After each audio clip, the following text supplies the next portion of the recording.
A paz do Senhor a todos os irmãos que estão no Discipulado Sem Fronteiras, o nosso grupo, que nós temos aí no Facebook. Deixar apenas uma palavra para nós meditarmos nesta noite e me baseando aqui num estudo que estava lendo aqui a palavra do Senhor, também o livro do Panorama do Antigo Testamento, do módulo Em Sinai, para a ETEAD. E eu estava aqui fazendo então uma prévia e analisando algumas questões. Queria deixar aqui uma palavra bem objetiva para os irmãos nesta noite, para que possamos aí meditarmos um pouco na palavra do Senhor, que se encontra no Evangelho segundo escreveu Lucas, capítulo de número 24, versículo de número 44, aonde nos diz assim: E disse-lhes: São estas as palavras que vos disse estando ainda convosco. Convinha que se cumprisse tudo o que de mim estava escrito, na lei de Moisés e nos profetas e nos salmos. Como nós aqui já de antemão mencionamos sobre esta questão do Antigo Testamento, nós vamos observar que o Antigo Testamento ele é a aliança de Deus com um povo que é Israel. Com a chamada, e podemos ver a tríplice chamada de Deus a Abraão no capítulo 12 de Gênesis, nós podemos observar que de ti farei uma grande nação, tu serás uma bênção. Quem te abençoar será abençoado, quem te amaldiçoar será amaldiçoado, e em ti serão benditas todas as famílias da terra. Quando nós observamos essa tríplice chamada e promessa, ou melhor, a chamada e tríplice promessa a qual Deus fez a Abraão, nós podemos observar que primeiro dele faria uma grande nação. Com isso, nós podemos ver que de Abraão vem Isaac, de Isaac Jacó, Jacó as 12 tribos, das 12 tribos a nação de Israel, depois tem o reino dividido, norte e sul, depois nós vamos observar que temos a parte de Judá, que ainda permanece por um bom tempo, para depois nós vermos então, lá no Novo Testamento, Jesus vindo, e nessa tríplice promessa, observamos que quando Deus fala a Abraão, fala que serão benditas todas as famílias da terra. Com isso, alcança as nossas vidas através de Cristo Jesus, e Cristo paga um preço na cruz do Calvário. E quando nós observamos o Antigo Testamento, então, é a primeira parte da Bíblia, onde nós vamos observar que a Bíblia judaica, Taná, ela tem uma subdivisão diferente daquela que nós temos no Antigo Testamento da Bíblia, a qual temos em português, onde ela recebe uma carga muito forte em relação a alguns elementos históricos por causa da Septuaginta, que é a primeira tradução do hebraico para o grego, lá no século mais ou menos 250, antes de Cristo, lá no período interbíblico. E aí nós vamos observar que depois, no século 3 a 4, temos a Vulgata Latina de Jerônimo, e a nossa língua deriva do latim. E nós observamos então que nós, no nosso texto, em português, existe uma carga histórica, cultural, daquilo que foi a Septuaginta e também a Vulgata Latina. Com isso, nós poderíamos aqui pelo menos mencionar para os irmãos uma curiosidade bem básica, mas que na Bíblia hebraica nós não encontramos, e encontramos no Novo, por exemplo, na Bíblia em português, que seria a palavra Mar Vermelho. Quando nós observamos no hebraico, na Bíblia hebraica, ainda que o hebraico antigo, na verdade, ele não tinha vogais, apenas consoante, nós observamos então que o texto bíblico hebraico, ele não contendo as consoantes, as vogais, melhor dizendo, mas apenas as consoantes, podemos ver que na Bíblia hebraica não tem mar vermelho, mar de junco, que seria Yam Suf. Com isso, por causa da Vulgata Latina, que é no século 3 a 4 da era cristã de Jerônimo, e também a Septuaginta, que é a primeira tradução do hebraico para o grego, aí você vai ver lá no período interbíblico, como aqui de antemão já falamos, nós a temos então na nossa Bíblia hebraica, ou melhor, na nossa Bíblia em português, algo que não tem na Bíblia hebraica, que seria então, na verdade, Mar Vermelho. É lógico que o milagre é o mesmo, é lógico que nós podemos observar que o contexto do que ocorreu é fato, mas apenas a forma de nome que nós poderíamos então no hebraico não ter, né, Mar Vermelho, mas temos lá na Bíblia em português por causa de uma questão histórica, de uma questão de tradição de dois textos ou de Bíblias, né, a qual foram traduzidas e hoje nós a temos então em português.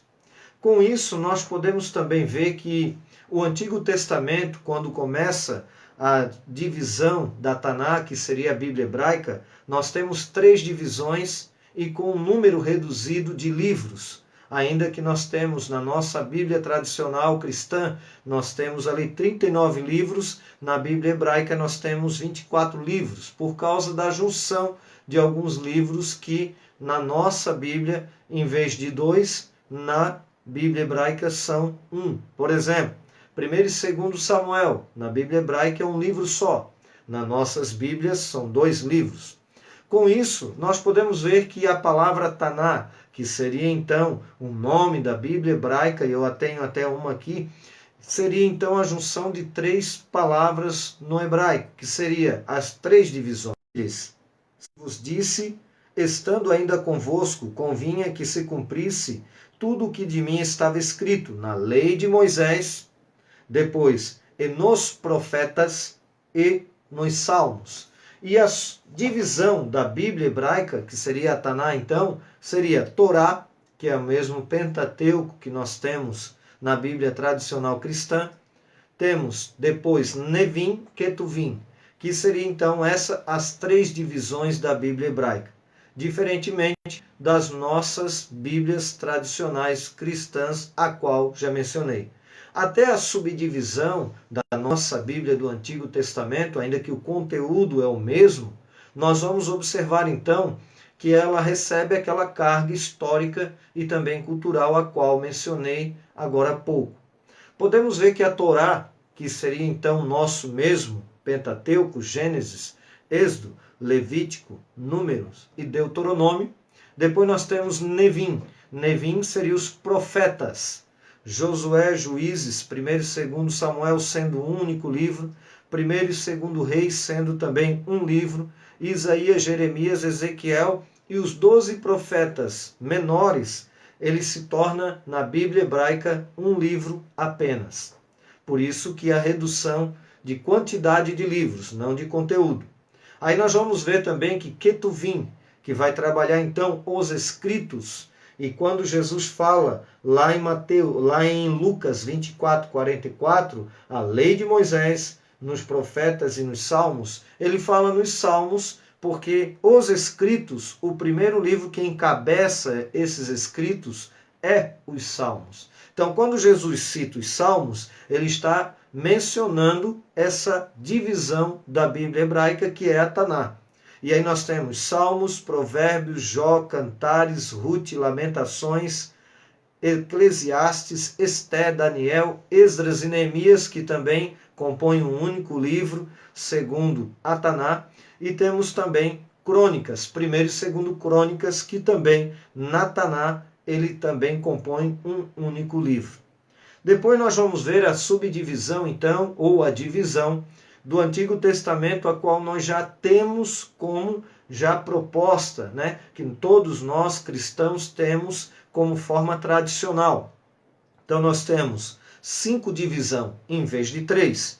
A lei, que seria então a Torá para o judeu, e Pentateuco para os cristãos, que na verdade não alterem nada.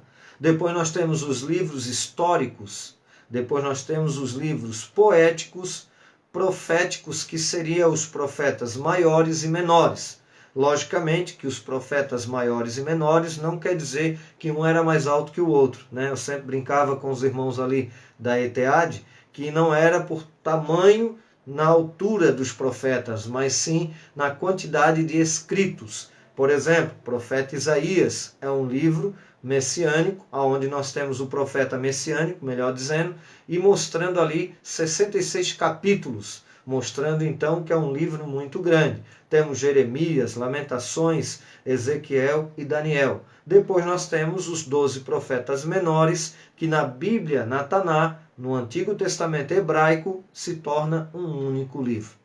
Então são apenas algumas curiosidades, mas que nós podemos observar que existem algumas diferenciações que julgo eu importante para que nós possamos também compreender que existe essa subdivisão, essa diferenciação. Quando nós observamos a questão do Pentateuco, nós podemos ver o seguinte: o nome Pentateuco provém do grego Pentateuchos, tá? 5 livros, e consiste na coleção dos primeiros 5 livros da Bíblia, a qual aqui de antemão já mencionei: Gênesis, Êxodo, Levítico, Número e Deuteronômio. Os seguidores do judaísmo referem-se aos 5 livros de Moisés como Torá, como aqui também de antemão já mencionamos. Para eles, o estudo da Torá é o maior dos mandamentos.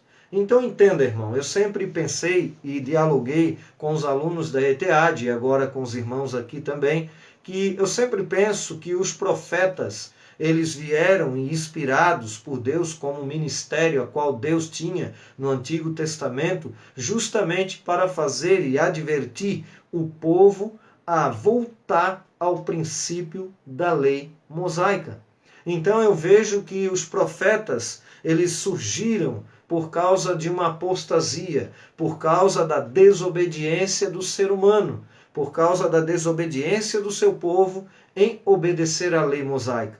Com isso, veio os profetas, e os profetas exortaram a voltar àquilo que é o princípio da lei. E quando eu observo também nos nossos dias, quando podemos ver bem claramente que nós temos hoje a Bíblia por completo, o Novo Testamento, nós precisamos também voltar àquilo a qual foi escrito, para que nós possamos estarmos diante da vontade de Deus, podendo agradar ao Senhor, podendo servir a Deus com todo o nosso coração, com toda a nossa devoção, para que possamos estar debaixo da vontade da sua palavra, para podermos então continuarmos na caminhada com o Senhor Jesus. Alguns mestres da religião judaica chegam a afirmar que, mesmo sem aplicação prática, o simples estudo do Pentateuco representa mais que cumprir todos os outros mandamentos. Isso, logicamente, como aqui já mencionei, mestres da lei judaica. E aí nós vamos ter então Gênesis, Êxodo, Levítico, Número, Deuteronômio. Quando observamos Gênesis, vamos ver ali no início, no princípio criou Deus os céus e a terra, né? Então Bereshit vai mostrar a palavra hebraica para início, então vai mostrar que Gênesis ele é o início de todas as coisas. Alguns que acreditam na teoria da lacuna, coisa que eu não vejo dessa forma. Por exemplo, posso citar alguns escritores e autores de livros, como o pastor hebraísta Carlos Augusto Vailate, que também não crê nessa teoria. Por exemplo, Esdras da Costa Bento, que é um escritor da CPAD muito bem conceituado também, ele também não crê. Tem uma preleção exegética em Gênesis, a qual ele trabalha e aborda este assunto com muita propriedade, e ele também não crê. E nós podemos ver ali também uma construção do hebraísmo, porque nós podemos ver que no princípio criou Deus os céus e a terra, ponto. Aí o versículo 2, a terra estava sem forma e vazia, havia trevas sobre a face do abismo e o Espírito de Deus movia-se, pairava sobre a face das águas. Quando nós observamos isso, podemos ver que ele trabalha primeiro o que Deus criou e depois como ele faz essa criação e o porquê que ele cria. Então nós vamos observar, por exemplo, o capítulo 1, Deus cria todas as coisas. No capítulo 2, ele vai nos mostrar, por exemplo, na criação do homem, lá no versículo 26, criou Deus o homem conforme a sua imagem e semelhança, criou homem e mulher, macho e fêmea. Mas quando você chega no capítulo 2, você vê ele explicando aquilo que ele criou e que foi apenas apresentado de forma resumida no capítulo 1. Então Então isso era costume judaico, vamos dizer assim, da construção dos textos hebraicos. E aí nós vamos observar que Gênesis 1:1 e Gênesis 1:2 ele traz essa mesma lógica. E aí nós podemos ver então, depois, Êxodo, o povo de Israel estando lá no Egito, sofrendo toda aquela perseguição, e ali a trajetória com Moisés, que é a libertação do povo de Israel do Egito. Depois nós vamos ver Levítico, onde vai trabalhar vários conceitos daquilo que Deus havia preparado para o seu povo, até mesmo um cardápio, onde o povo tinha, na verdade, comidas, alimentos, animais que podiam e não podiam ser comidos, Depois nós vamos ver Número, onde vai trabalhar a trajetória do deserto, e também Deuteronômio, a repetição da lei, para que pudesse então entrar na terra prometida. De igual forma, nós precisamos de uma repetição da lei de Deus no sentido geral, até porque a lei de Deus, no conceito cristão, não é apenas a Torá, não é apenas o Pentateuco, não é apenas a Taná, não é apenas o Antigo Testamento, mas sim toda a Bíblia Sagrada. E que Deus possa nos abençoar de uma forma toda especial, e que esta breve meditação possa servir de grande valia para a sua vida e elevo espiritual, que o Senhor possa te abençoar de uma forma toda especial, em nome do Senhor Jesus. Amém.